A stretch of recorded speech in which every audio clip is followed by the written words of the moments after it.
북이스라엘의 여로보암이 아직 이제 통치 중일 때 18째 되는 그때 남유다에서는 이제 르호보암이 죽게 되고요. 아비암이라는 그의 아들이 왕위에 오르게 됩니다.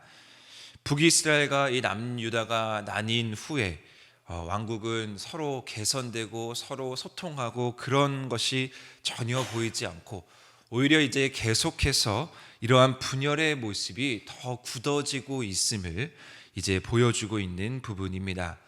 오늘 본문에서 나오는 주인공은 아비암 왕입니다. 그런데 오늘 본문을 우리 같이 읽었듯이요, 이 열왕기의 아비암 왕에 대한 이야기는 이 8절이 전부 다입니다. 열왕기는 이 아비암 왕의 이 통치를 아주 짧게 서술하고 있습니다. 그래서 아비암 왕에 대한 정보가 충분하지 않고 자세히 알 수 없지만 알 수 있는 사실로 몇 가지 추측해 볼 수 있는 것이 있습니다. 그가 3년 동안 다스렸다라는 것이고, 또한 중요한 사실은 그의 어머니의 이름이 마아가라는 사실이고요. 그 마아가라는 어머니는 아비살롬의 딸이다라는 사실이 기록됩니다. 이 정보를 통해서 한 가지 추측할 수 있는 것은, 이 아비살롬 하면은 어떤 인물이 떠오르십니까?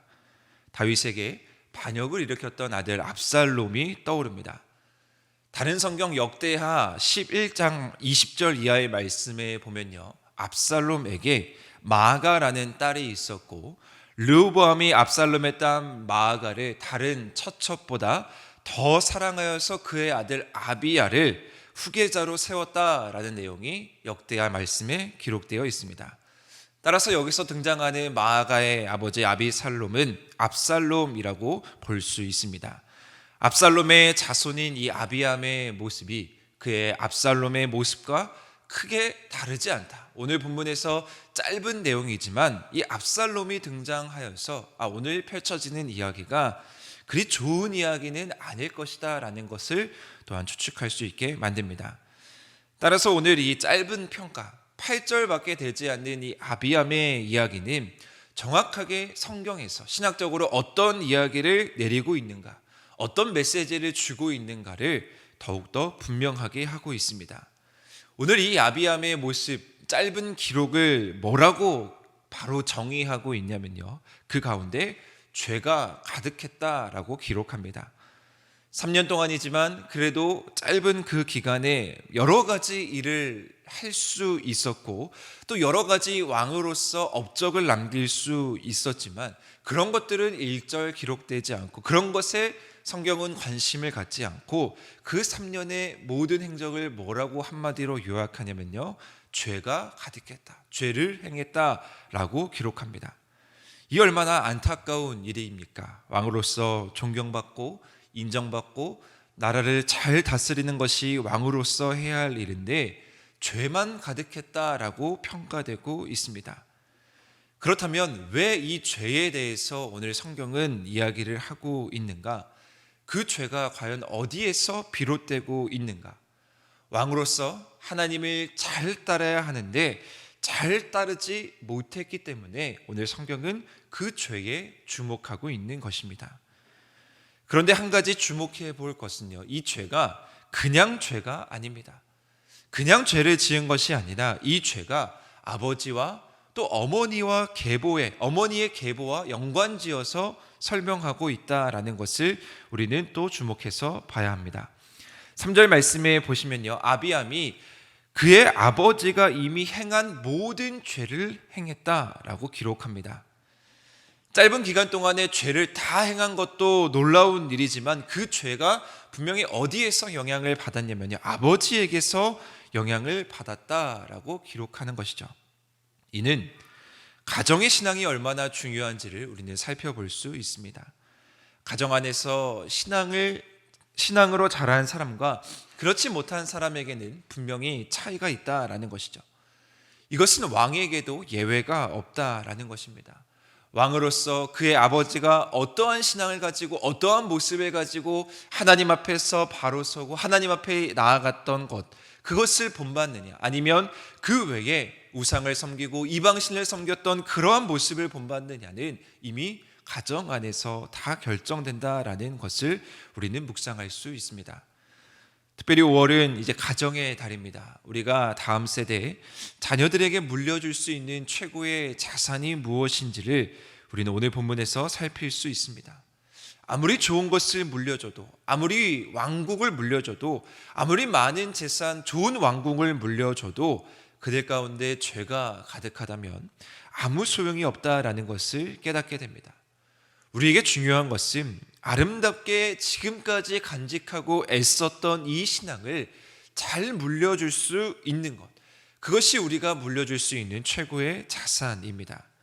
자, 그렇다면요, 오늘 본문에서 구체적으로 어떠한 신앙의 모습을 우리는 물려줘야 한다라는 것입니까? 친절하게 열왕기 저자는요, 그 모델을 제시하고 있습니다. 단연 그 모델은 다윗 왕입니다. 오늘 성경은 그 모델을 다윗 왕으로 제시하는데요, 아비암은 이 믿음의 선조 다윗 왕의 모습을 따랐어야 했습니다. 어떠한 모습이냐면요, 바로 하나님 여호와 앞에서 온전했던 모습입니다. 이는 정직하고요, 순종 가득한 모습입니다. 비록 다윗 왕도 우리아를 범한 그 실수가 있었지만, 바세바를 범한 실수가 있었지만, 그것이 또 오늘 본문에서도 정확하게 기록되어 있지만, 그것이 다윗에게도 꼬리표처럼 달려 있지만, 그럼에도 불구하고 다윗 왕이 높게 평가되었던 부분이 무엇입니까? 철저하게 회개하고 그 외에는 평생 어기지 않고 온전하게 주님을 따르고 참된 왕의 모습으로 끝까지 그 자리를 지켰기 때문에 그가 높이 평가받고 그의 후손들이 그 모습을 따랐어야만 했습니다. 죄가 있다면 돌이키고 다시 하나님께로 나아갈 수 있는 용기가 그들에게도 있어야 했다라는 것이죠. 뇌죄 때문에 하나님과 멀어지고 하나님을 회피하는 그런 신앙의 모습이 아니라 그럴수록 더욱더 철저하게 하나님께 엎드리고 나아갔어야 했습니다.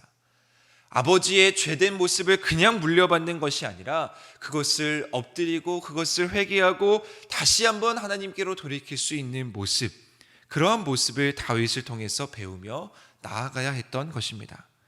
자, 그런데 그러한 모습을 갖지 못했던 아비암은 결국에 그 가운데 죄가 가득하며 죄된 모습으로 그 평가를 마칠 수밖에 없었습니다. 사랑하는 성도 여러분, 그런데 또한 이러한 모습 가운데 한 가지 우리가 묵상해야 되는 부분이 있습니다. 4절 말씀에 보시면요, 우리 4절 말씀 제가 한번 다시 읽어보겠습니다. 그의 하나님 여호와께서 다윗을 위하여 예루살렘에서 그에게 등불을 주시되 그의 아들을 세워 뒤를 잇게 하사 예루살렘을 견고하게 하셨으니 라고 기록되어 있습니다. 성경 원어 성경에 보시면요, 4절 말씀 가장 앞에 접속사가 또 생략되어 있습니다. 그럼에도 불구하고 라는 접속사입니다. 그럼에도 불구하고 하나님께서는요, 다윗 왕조에게 약속하신 예루살렘을 견고하게 하겠다라는 그 약속을 주신다라는 말씀입니다. 죄가 가득했지만, 아비암의 모습 가운데 죄가 가득했지만, 그럼에도 불구하고 하나님은 무엇을 약속해 주시냐면요, 그의 아들을 견고하게 하시는 그 등불을 그들 가운데 허락해 주신다라는 것이죠. 이 등불은 그들에게 주는 하나님의 소망의 메시지였고요, 이 등불은 그 다윗의 왕조를 견고하게 하시겠다라고 하는 하나님의 약속의 메시지입니다. 죄악이 반복되고 또 아들들로 통해서 계승되고 또 더욱더 커지는 그 상황 가운데에서도 여전히 존재하는 것은 무엇이냐? 바로 하나님의 등불입니다.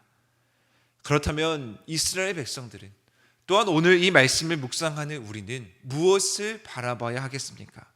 하나님의 등불을 바라봐야 합니다. 여전히 자신의 이익을 추구하고 여전히 이방 사람들을 숭배하고 여전히 이방 여인들을 취하는 그 상황 가운데, 그래서 북이스라엘과 남유다가 나눠서 전쟁이 끊이지 않는 그 상황 가운데에서 우리가 바라봐야 하는 것은 무엇이냐? 바로 하나님의 등불입니다. 그렇기 때문에 우리는 오늘도 이 새벽 간절한 마음으로 주님께 기도합니다. 하나님, 우리가 깨어서 하나님의 은혜를 바라보고 하나님을 선택할 수 있는 분별력이, 또한 지혜가 우리 가운데 넘칠 수 있도록 하여 주십시오. 우리가 혼란스러운 이 세상 가운데 우리가 세상을 바라보는 것이 아니라 하나님의 등불을 바라볼 수 있는 눈을 허락하여 주십시오. 그래서요, 우리 안에는, 특별히 우리의 가정 안에는 이 죄악의 사슬을 끊고 하나님의 은혜, 하나님의 등불을 바라볼 수 있어야 합니다. 그리고 우리의 자손들에게도요, 이 등불을 전해줄 수 있어야 하는 것이죠. 하나님의 임재, 하나님의 은혜, 그것이 가득한 삶이 얼마나 중요한 것인가, 그것을 바라보며 기억하며 예배할 수 있는 가정이 되어야 합니다. 사랑하는 성도 여러분, 하나님의 등불이 이미 우리 가운데 넘칠 줄 믿습니다.